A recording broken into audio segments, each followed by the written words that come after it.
다시 새겨지라는 말씀이라는 제목으로 하나님 말씀 나누기를 원합니다.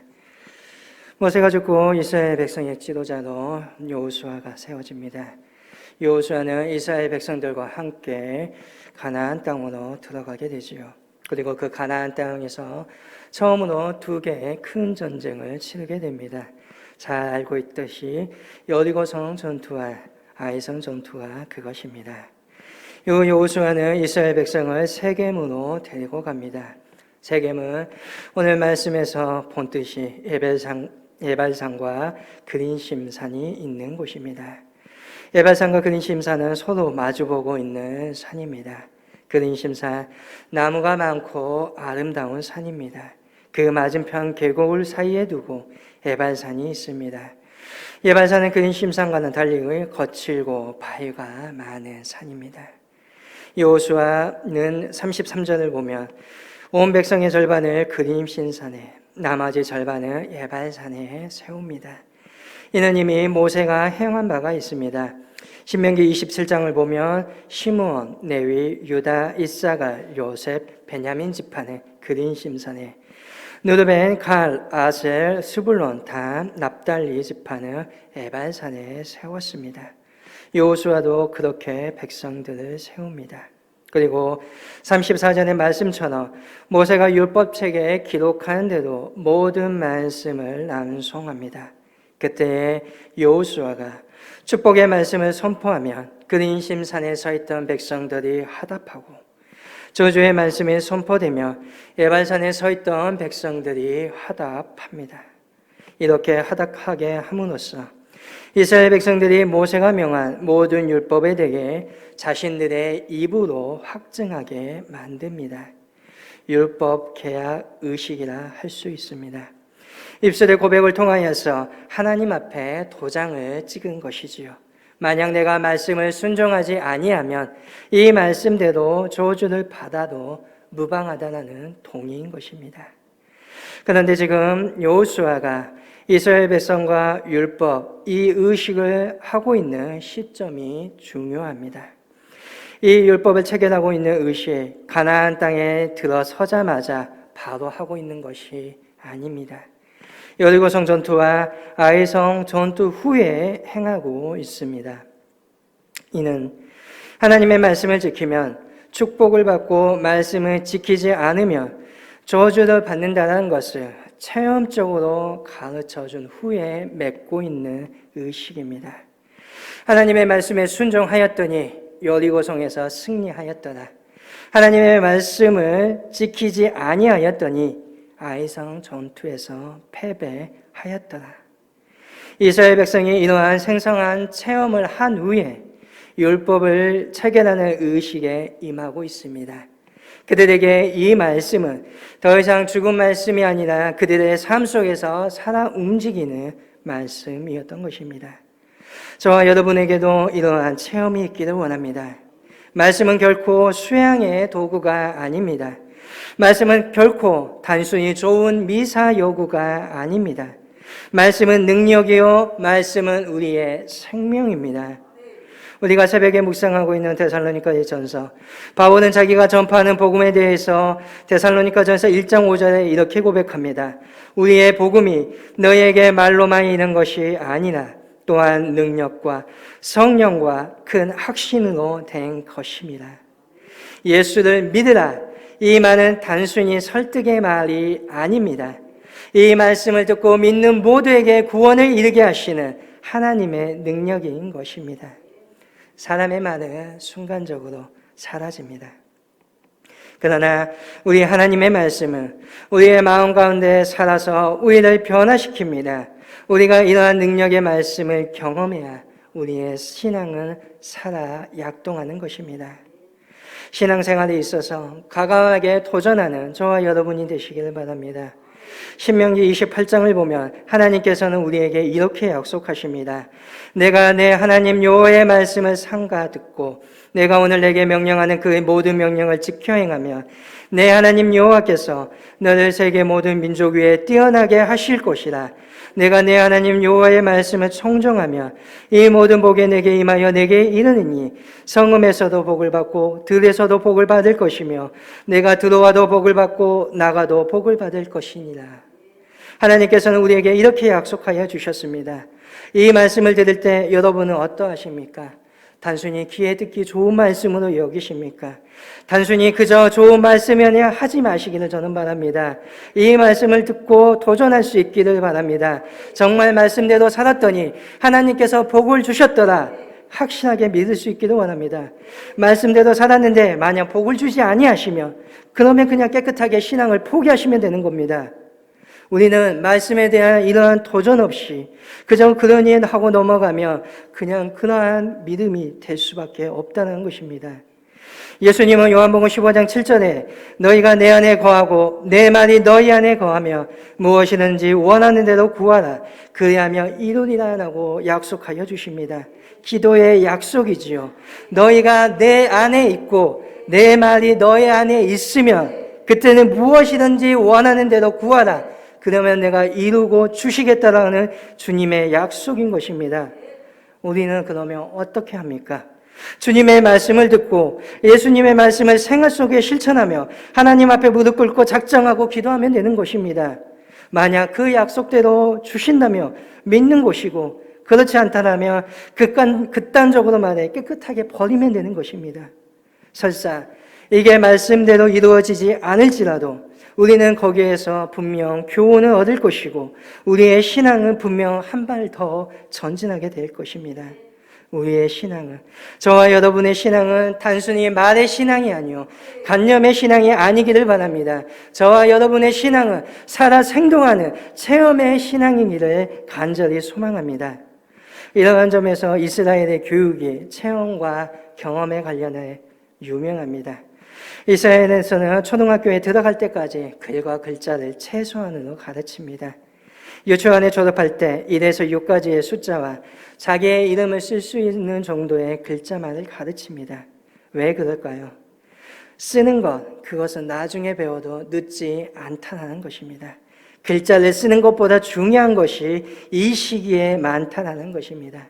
꽃이라는 글자를 한자 더 쓰는 것보다 정말 꽃을 보고 그 꽃이 무엇인지 체험하는 것이 더 중요하다는 겁니다. 시행착오를 거치면서 아이들이 그 지식을 자신의 것으로 확실하게 만드는 것, 그것이 글자를 배우는 것보다 더 중요하다는 것입니다. 오늘 저와 여러분의 신앙도 마찬가지입니다. 한 글자의 성경 구절을 보는 것보다 물론 이것도 중요합니다. 그러나 그 말씀이 오늘 내 삶의 모습에 나타나야 한다는 것입니다. 오늘 저와 여러분의 신앙에 부족한 것이 있다면 그것은 욥처럼 도전하는 것입니다. 욥을 보시길 바랍니다. 욥은 하나님께 도전하는 태도로 나아갔습니다. 하나님, 당신이 정말 정의의 하나님입니까? 정말 당신이 정의의 하나님이라면 왜 의인인 내가 이렇게 고난을 받고 있는데 보고만 있습니까? 하나님을 재판장 앞으로 끌어내려오고 있습니다. 그렇게 하면 하나님께서는 분명히 답을 주실 것입니다. 그런데 만약 우리가 욥처럼 고난의 현실에서 하나님께 도전하지 아니하고 지레 포기해버린다면 아무것도 없다는 거지요. 먼저 그냥 포기해버리는 것이 문제입니다. 이런 걸 가지고서 하나님께 이야기해봤자, 그래봤자 뭘 해주시겠느냐, 이렇게 적당히 물러나는 것이 오늘 문제라는 것입니다. 우리는 자신의 신앙을, 내 모습을 다시금 되돌아볼 필요가 있습니다.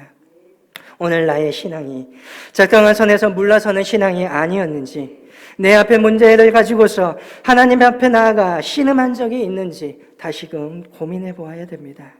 형 예서를 만나는 문제를 가지고서 야복 강가에서 고민하던 그가 야곱이 하나님의 사자를 만나 날이 새도록 신음하였던 것처럼 오늘 저와 여러분이 하나님과 신음할 수 있기를 원합니다. 이러한 자세로, 이러한 믿음으로 부딪힐 때 우리는 성장하고 새로 살아 생동하게 됩니다. 우리의 신앙은 변하게 될 것입니다. 우리는 다시금 말씀을 붙잡고 신음할 필요가 있다는 것입니다. 우리가 보는 말씀은 말씀을 지켜 순종하며 복을 받을 것이다 라고 약속합니다. 그렇지 않으면 저주를 받을 것이다 라고 말합니다. 성경은 분명합니다.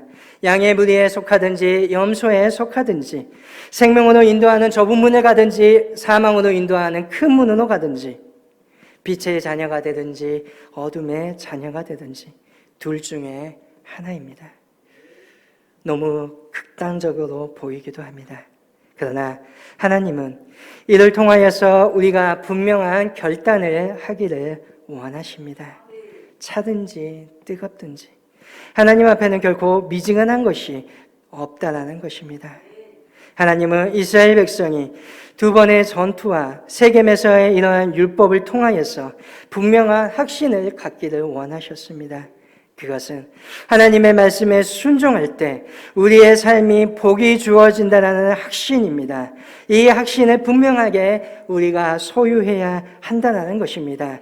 결코 세상이 주는 것과 다른 하나님의 그 약속, 하나님의 그 말씀, 하나님의 그 가치, 그것을 붙들라 하고 말하고 있는 것입니다.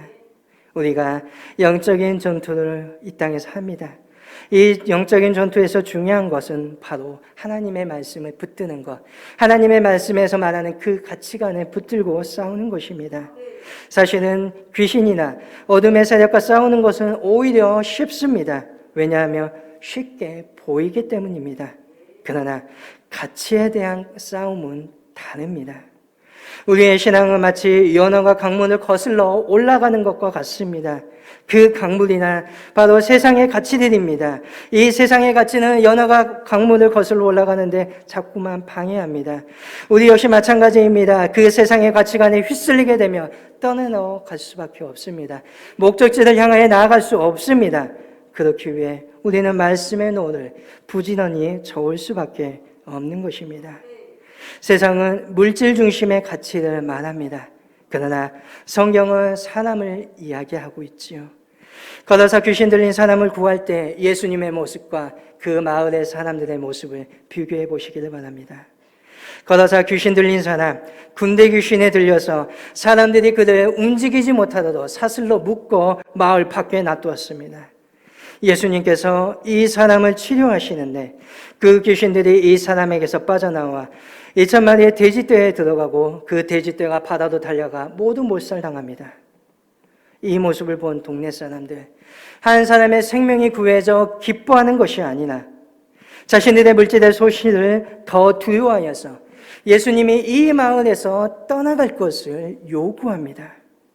예수님께서는 물질적인 2,000마리의 그 돼지보다 한 사람의 생명이 더 소중하셨던 것입니다. 2000년대 초반에 방영된 드라마에 상도나라는 드라마가 있습니다. 상도나라는 소설을 원제로 한 드라마인데요. 거기에서 유명한 대사가 하나 나옵니다. 장사는 이윤을 남기는 것이 아니라 사람을 남기는 것이다. 거장 임상옥 씨의 스승의 가르침입니다. 이익을 만들어내는 것이 사람입니다.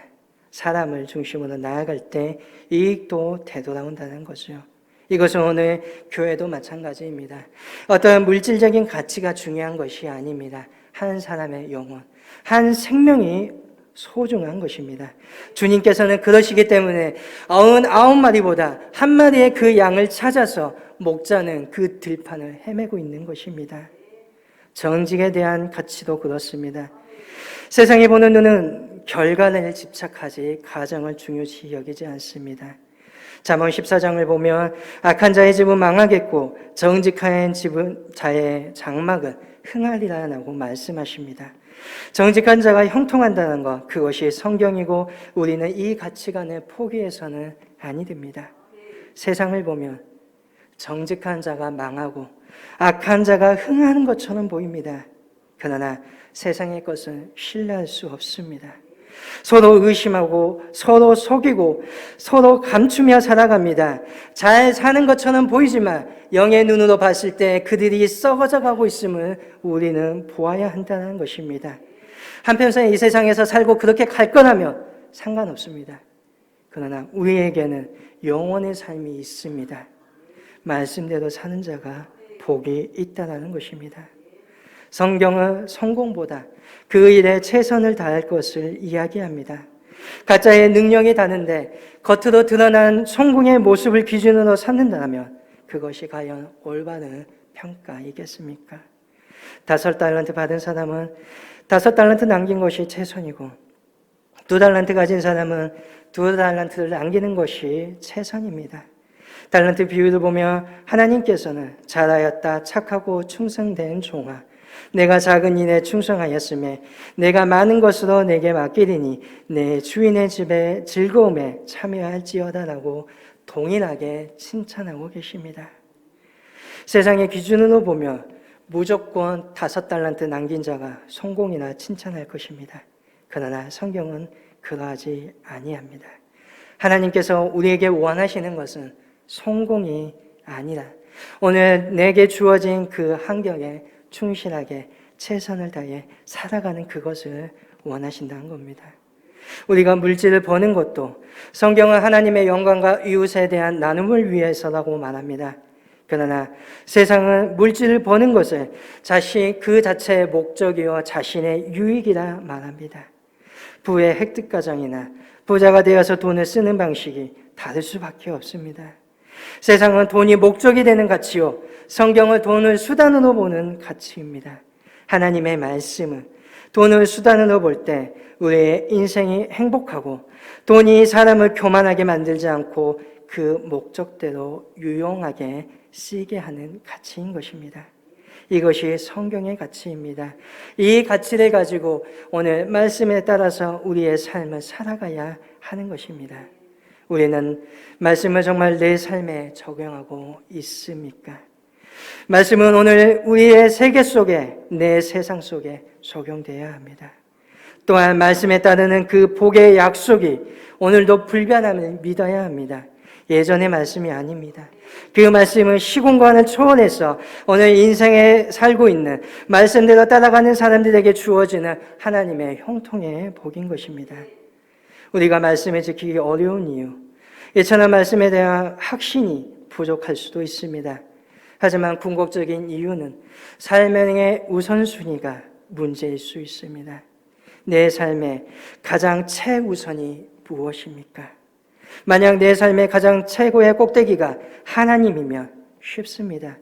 내 관심이 하나님께 되어 있고 내가 하나님만을 사랑하고 있는데 보고 지키는 것이 무엇이 어렵겠습니까?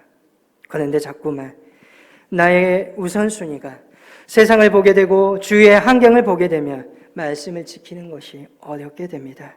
예배도 마찬가지입니다. 예배를 드리기 위해 이곳에 와 있는데 또한 TV 화면을 보고 있는데 내 가치관이 흔들려 버리며 마음과 머리는 다른 곳으로 이미 가버리기 쉽다는 것입니다. 예수님은 마태복음 11장 30절에서 내 멍에는 쉽고 내 집은 가벼우니라 라고 말씀하십니다. 정말 예수님의 멍에가 쉽습니까?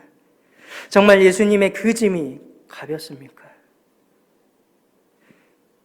예수님의 그 십자가에게 예수님이 짊어지셨던 그 십자가, 그 멍에, 그 짐 얼마나 고단하고 얼마나 무겁고 얼마나 어려운 길입니까? 어떻게 그러한 고백이 가능합니까? 하나님을 사랑하기 때문입니다. 하나님께서 나에게 맡겨주신 최우선의 일이기 때문입니다. 사람을 사랑하는 것이 가장 우선이기 때문입니다. 그렇기 때문에 쉬운 것입니다. 내가 하나님을 사랑하기에, 내가 하나님의 말씀을 사랑하기에, 내 삶의 가장 최우선 순위이기에 지키기 쉬워지고 또 가벼운 것입니다. 여호수아는 이렇게 하답하는 의식과 함께 그곳에 제단을 쌓았습니다. 제단을 만드는데 31절을 보며 새 연장으로 다듬지 않은 새 돌로 만들었습니다. 하나님께서는 철 연장을 통하여서 다듬지 않은 돌로 제단을 만들려고 하십니다. 이 부분은 우상 숭배와 관련이 있습니다. 여호수아의 시대 찰기 기술은 보편화되지 않았습니다. 더 지나가서 사울이 왕이었던 시대 역시 손에 철칼을 든 자가 많지 않았습니다. 이 찰기 기술은 이방인들이 독점하고 있었습니다.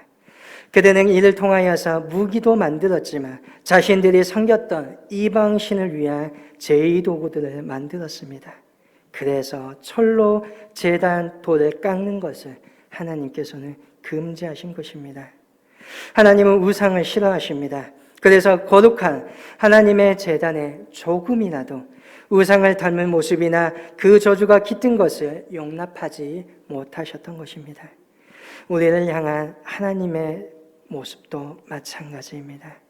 하나님은 저와 여러분의 안에 하나님을 향한 마음과 하나님의 것으로 가득 차기를 원하십니다. 결코 이 세상의 것으로 이 세상에 흔적이 남는 것을 원치 아니하신다는 것입니다. 그리고 그 제단이 예발산 위에 세워집니다. 예발산이 어떠한 곳입니까? 험하고 아름답지 아니한 산입니다. 그 산은 저주가 선포되었던 산입니다. 아마 보통적으로 대부분의 사람들은 제단이 그린심산 위에 세워지기를 원했을 것입니다. 그린심산, 축복이 선포되었던 곳이고 아름다운 곳입니다. 그런데 제단이 에발산 위에 세워집니다. 30절입니다.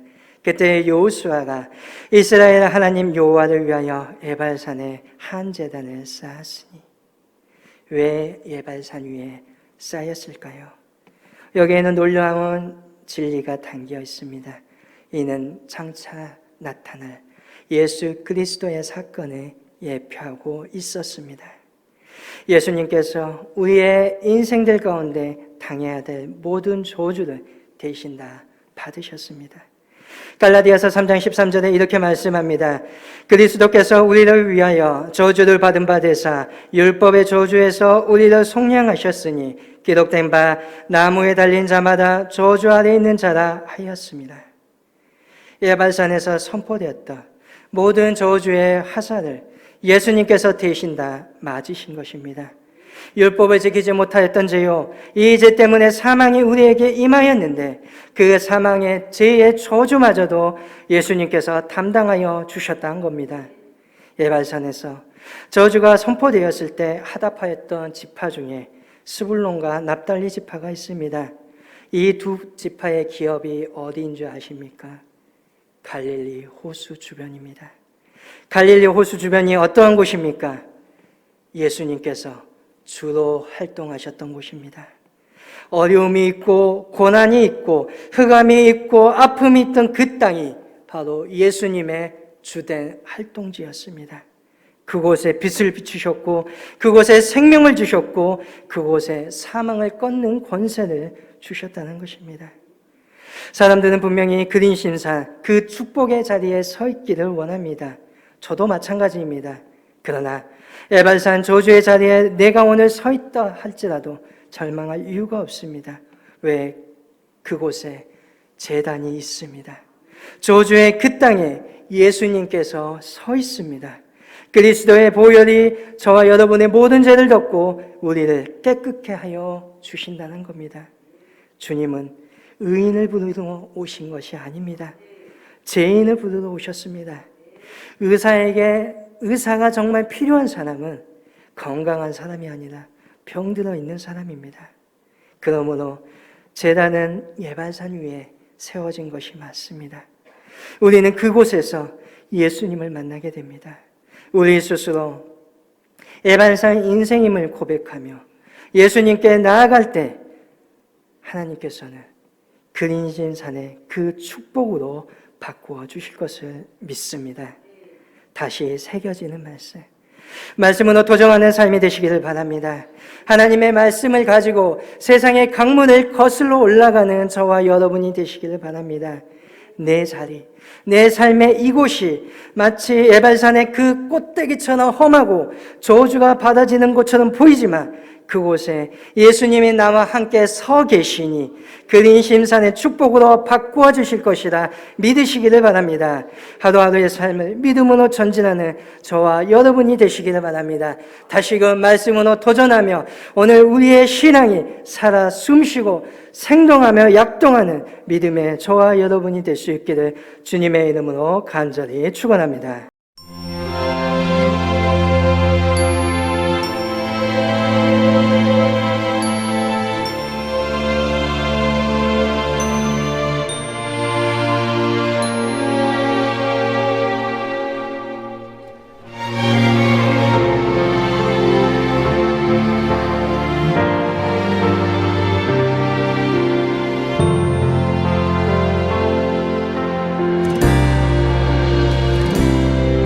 온전한 예배가 숨쉬는 교회, 주님이 주인 되시는 교회, 믿음의 기도가 쌓이는 교회, 최고의 찬양을 드리는 교회. 말씀이 살아 움직이는 교회, 성도의 사랑이 넘치는 교회, 섬김과 헌신이 기쁨이 되어 열매 맺는 아름다운 교회. 주님의 마음 닮아서 이웃을 사랑하는 교회,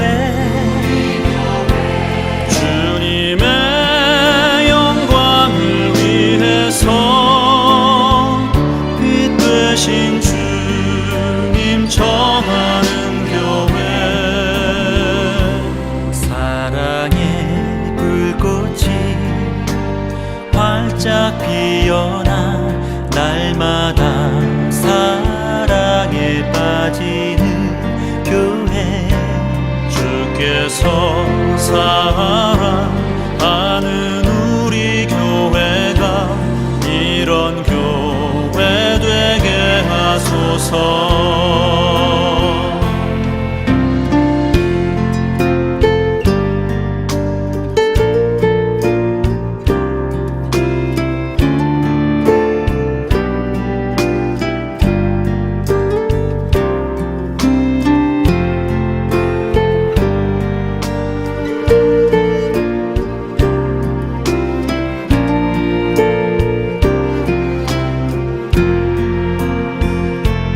말씀이 살아 움직이는 교회, 성도의 사랑이 넘치는 교회, 섬김과 헌신이 기쁨이 되어 열매 맺는 아름다운 교회.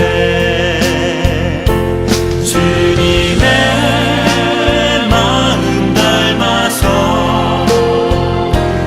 이웃을 사랑하는 교회,